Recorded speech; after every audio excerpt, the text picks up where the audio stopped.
Глава 213. В сознании принца вдруг сверкнул проблеск истины. Он положил Иньюя на пол, а сам поднялся. Канга. Он унес его проклятую кангу, и если бы эта штука была бесполезна, Цзюнь-У, конечно, не тронул бы ее. Но раз владыка намеренно забрал напившуюся крови Иньюя проклятую кангу, возможно, она не просто высосала его кровь, но и запечатала его душу. Подумав об этом, Селянь оставил избитого Цюань-Ичжэня и помчался во внутреннее покои. Но Цзюнь-У здесь уже не было, и тогда принц развернулся и выбежал прочь из дворца. Главная улица пустовала, будто заброшенная. Только у ворот сильнейших божеств, где всегда шумели посетители, теперь стояло множество охранников с бесстрастными лицами, а они не обращали на принца никакого внимания. Селянь ответил им тем же и бросился бегом к дворцу Шинью. Как и думал принц, Цзюнь увернулся к себе во дворец и теперь восседал на троне, все еще глядя на ту самую кангу. До Селяня сразу же донесся странный шорох, а подняв голову, он увидел духа нерожденного, ползающего по разукрашенному потолку подобно холоднокровной живности. От такой картины любого обдавало морозом по коже. Даже подобная тварь заполучила возможность попасть во дворец Шинью. Интересно, чтобы почувствовали те небесные чиновники, которые несколько сотен лет не удостаивались чести переступить порог этого дворца. Несмотря на все старания, Селянь сразу кинулся к Цзюнь-У, который спросил, что тебе нужно. Селянь без лишних слов нанес удар и попытался отобрать кангу, но, разумеется, Цзюнь-У не позволил ему достичь желаемого. Все попытки принца оказались тщетны, и он в гневе выкрикнул: «Зачем тебе эта штука? Иньюй не представляет для тебя угрозы, перед тобой он вовсе беспомощен, зачем ты говорил ему все это? И для чего оставил эту кангу? Разве это не возымело действия?» Возразил Цзюнь-У. «Посмотри, как ты разозлился из-за этой канги, выходит, она прекрасно сыграла свою роль». Он походил на взрослого, который положил фрукты на стол, где собственный ребенок их не достанет, и с улыбкой наблюдал, как сынишка, которому хочется отведать фруктов, поднимается на носочки и тянется к тарелке, но никак не достает, и потому злится, бесится и громко плачет. А родителю это только доставляет радость. Селянь едва не сходил с ума от злости: «Ты больной». Синьлэ, подобные слова по отношению ко мне звучат несколько неуважительно. Селянь долго терпел, но теперь уже не мог держать ругань в себе. Да чтобы я зауважал такого, он готов был осыпать Цзюнь-У всеми бранными словами, которые узнал за свою жизнь, но к собственному удивлению не смог вымолвить ни слова, горло вдруг крепко сжало, так что не получалось вздохнуть, перед глазами потемнело. Принц схватился руками за свою шею и упал на подогнувшиеся колени. Цзюнь-У, сидя перед ним на троне, невозмутимо гладил дух нерожденного по блестящей, покрытой редкими волосиками голове. От его ладони исходила темная ци, и мелкая тварь, будто очень довольная, издавала причудливые звуки радости. Слушая, как побагровевший от удушья Селянь яростно откашливается, Цзюнь-У произнес: «Синьлэ, советую тебе вести себя как раньше, с послушанием и уважением, тогда ты не навлечешь на себя мой гнев. Не забывай, что на тебе тоже надета канга. К тому же не одна». Кхэ-кхэ-кхэ-кхэ-кхэ. Ты, Селянь, резко выпрямился, уставившись на Цзюнь-У глазами, налитыми кровью. «Что я?» — переспросил тот. «Я поступаю подло. Синьлэ, тебе стоит вспомнить, что ты сам попросил надеть их на тебя». «Что за шутки?» Да разве он тогда мог знать, что это за проклятые штуковины? Неужели в тот раз, когда советник при виде принца переменился в лице и потянулся к его шее, он собирался не убить Селяня, а снять проклятую кангу? Лишь спустя некоторое время обруч на шее Селяня ослаб, и он, наконец, смог свободно дышать. Повернувшись к Цзюнь-У спиной, принц, резко вдыхая и выдыхая, бессознательно дотронулся до шеи рукой, прикасаясь к проклятой канге. Но нащупал он не только ее, а еще кое-что другое. Тонкую серебряную цепочку, когда-то ледяную, но теперь горячую от собственного тепла Селяня после стольких дней на его шее. А на серебряной цепочке висело искрящееся прозрачным светом кольцо. Стоило Селяню нащупать его, Плечи принца перестали дрожать, а ладонь крепко сжалась на кольце. По какой-то причине сердце забилось быстрее, словно он держал в руках какой-то невероятный секрет. Одновременно с этим Цзюнь за его спиной произнес: «Это я». Что такое? Это он. Что за фраза? Что это значит? Селянь запихнул кольцо за пазуху и, нахмурившись, развернулся. Только потом заметил, что Цзюнь уговорил не с ним. Тот приложил два сложенных вместе пальца к виску. Этот жест означал, что он общается с кем-то по духовной сети, не позволяя другим в пределах столицы бессмертных пользоваться сетью духовного общения, он сам мог делать, что вздумается, без ограничений. Помолчав, Цзюнь сказал: «Все хорошо. Просто не столь давно выяснилось, что кое-кто другой выдавал себя за повелителя Земли, и поэтому мы решили выяснить, не оставил ли он здесь еще соглядатаев или фальшивых личин. К тому же настали смутные времена. Во избежание ненужных проблем я устроил проверку всего пантеона небесных божеств и наложил ограничения на столицу бессмертных. Никто не может ни выйти отсюда, ни связаться с внешним миром. Разумеется, поэтому ты и не можешь никого найти». Селянь, тихонько отдышавшись, задержал дыхание. Судя по разговору, тот, с кем общался Цзюнь, не имел ни малейшего понятия о том, что произошло в столице бессмертных. Поэтому владыка преспокойно обманывал собеседника. Кроме того, он мастерски нашел весьма подходящий предлог: стоит случаю с подменой повелителя Земли распространиться в миру, и это окажет дурное влияние на репутацию небес. К данному инциденту нельзя отнестись без должного внимания, и подобная строгость в отношении пантеона богов вполне оправдана.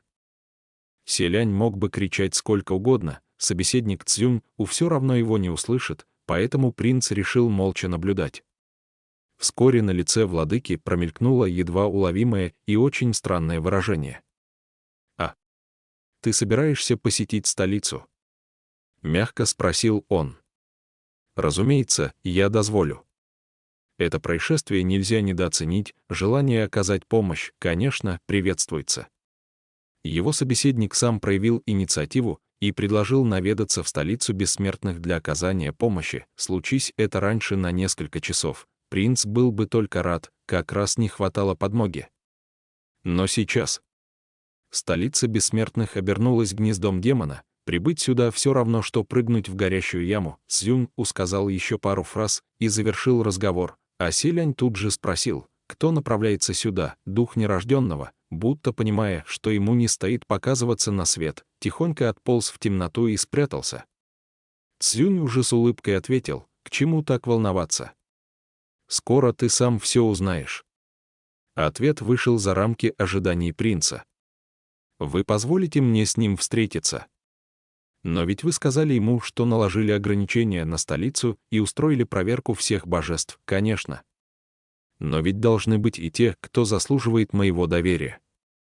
Для внешнего мира Лин Вэнь находилась в бегах и потому не могла исполнять роль приближенной Цзюнь, так что эта задача выпала Селяню. Принц задумался, а Цзюнь, окинув его внимательным взглядом, мягко произнес: «Синьлэ, просто послушайся и делай, что велено. Не стоит замышлять иного.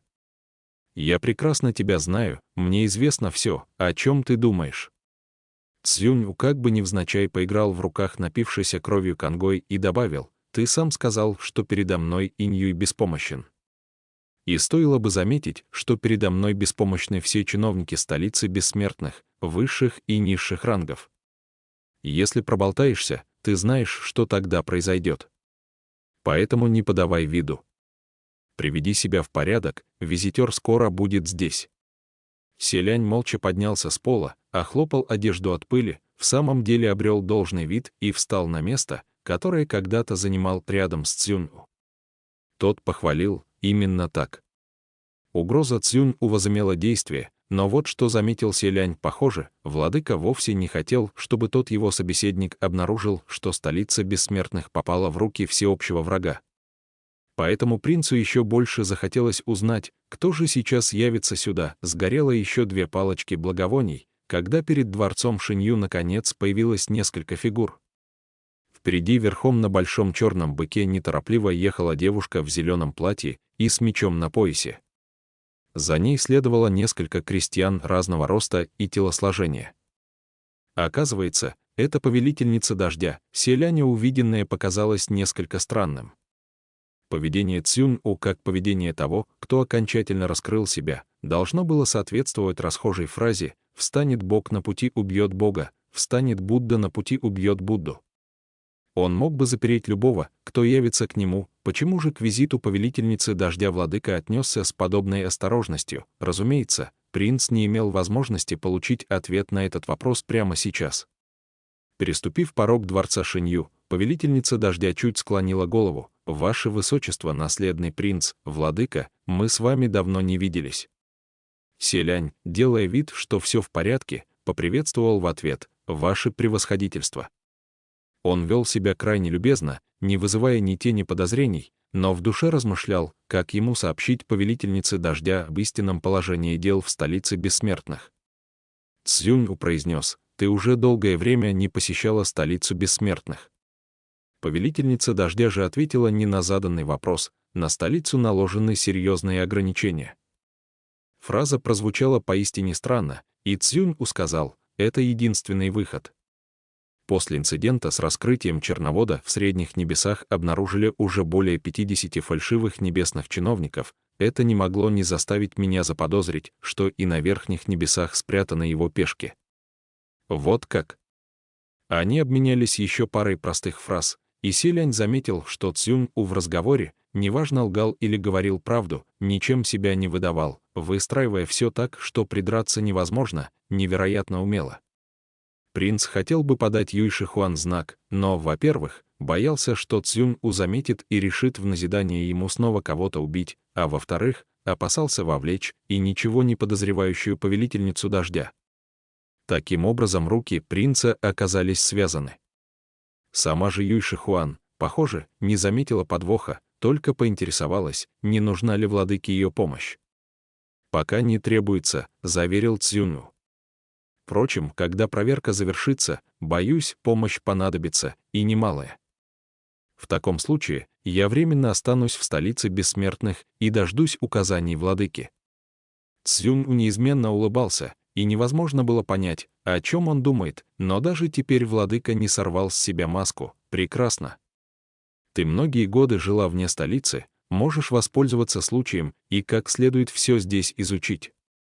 Резиденция повелителя дождя пустовала все это время. Повелительница дождя кивнула и медленно направилась прочь. Селянь понимал, что стоит ей выйдя из дворца, и ее возьмут под надзор, поэтому начал немного волноваться, как вдруг Юй Шихуан вновь повернулась и обратилась к принцу: «Ваше Высочество». Сердце селяня громко стукнуло. «Ваше превосходительство хочет дать мне наставление, неужели она что-то заподозрила?» «Вовсе нет», — возразила Юй Шихуан.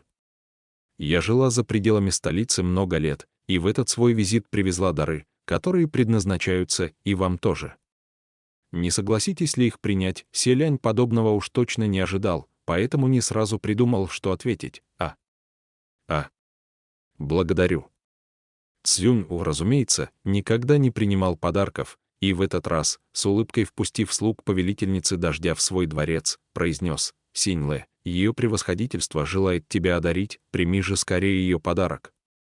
Складывалось впечатление, что Селянь — малое дитя, которое нуждается в воспитании. В дом пришли гости, которые принесли ребенку подарки, а старший родственник велит ему принять дары и сказать спасибо. Делать нечего, когда к селяню приблизился крестьянин и обеими руками протянул что-то завернутое настолько плотно, что не различить, что это такое. Принц несколько раз из вежливости повторил слова благодарности, рассеянно принял подарок, но вдруг переменился в лице, словно заметил нечто необычное. Селянь стоял спиной к Цзюнь, и тот не мог увидеть выражение лица принца, но все же поинтересовался, что это за подарок. Видя, что принц принял дар, повелительница дождя сложила руки перед собой и улыбнулась: «Не могу назвать это драгоценностью, лишь немного того, что дала нам земля. Если ко мне больше нет никаких дел, разрешите откланяться». «Ступай», — кивнул Цзюнь Юй Шихуан вместе с черным быком и своим сопровождением неторопливо направилась в пустовавшую многие годы резиденцию повелителя дождя. Селянь же, прижав ее подарок к груди, собрался уйти, но Цзюнь-У остановил: «Постой». И Селянь замер, будто его ноги пригвоздило к полу. «Вернись», — приказал Цзюнь-У. Принцу пришлось возвратиться в главный зал и повернуться к нему. Цзюнь-У сошел с трона, забрал плотно свернутый подарок из рук Селяня и, наконец, отпустил принца: «Ступай к себе». Его мнительность все же заставила забрать подарок Юй Шихуан у Селяня. Принц бросил на Цзюнь-У взгляд, но промолчал и отправился во дворец Синьлэ. Возвратившись туда, Селянь не мог ни стоять, ни сидеть спокойно, то и дело прохаживался по дворцу из стороны в сторону. Неизвестно, сколько он так ходил, прежде чем вдруг услышал звонкое: «Ваше Высочество». Селянь рывком развернулся на голос, увидев, что к нему на оконный переплет в какой-то момент забрался юноша в лохмотьях с платком на голове. И теперь сидел там, игриво улыбаясь принцу. Ужасно обрадованный Селянь бросился к нему, но, сделав 2 шага, вдруг понял, что юноша обратился к нему: «Ваше Высочество», и вновь замер, неуверенно спросив: «Ты?» Сань Лан. Юноша хохотнул, спрыгнул с окна и сдернул платок с головы. Черные волосы рассыпались по плечам, но тот сразу же забрал их в хвост, открывая бледное, прекрасное и теперь совершенно другое лицо. Лицо, весьма знакомое Селяню. Помахивая платком в руках, Хуачен вздохнул: «Ох, ГГ. В этот раз увидеться с тобой оказалось поистине так же трудно, как забраться на небеса». Тогда, во дворце Шинью, Селянь действительно заметил кое-что странное в момент принятия даров от повелительницы дождя. Однако дело было не в самом подарке, а в том, кто его поднес. Принимая дар, принц почувствовал, как этот человек схватил его за руку и легонько сжал. Нельзя не заметить, что жест выглядел несколько легкомысленно, а если совершить такое по отношению к девушке, так и вовсе фривольно. Тогда Селянь ничем не выказал удивления, только моргнул и поднял глаза, увидев перед собой высокого юношу. На юноше висела грязная и заплатанная крестьянская рубаха, голову покрывал платок, но облик был прекрасным и чистым, а глаза таинственно поблескивали. Впрочем, этот блеск появился лишь на мгновение, когда их взгляды встретились. Когда Селянь моргнул и посмотрел снова, юноша уже принял застенчивый вид и опустил глаза. Теперь же, раз уж Хуачен смог явиться во дворец Синьлэ, это означало, что он расправился со всеми соглядатаями вокруг.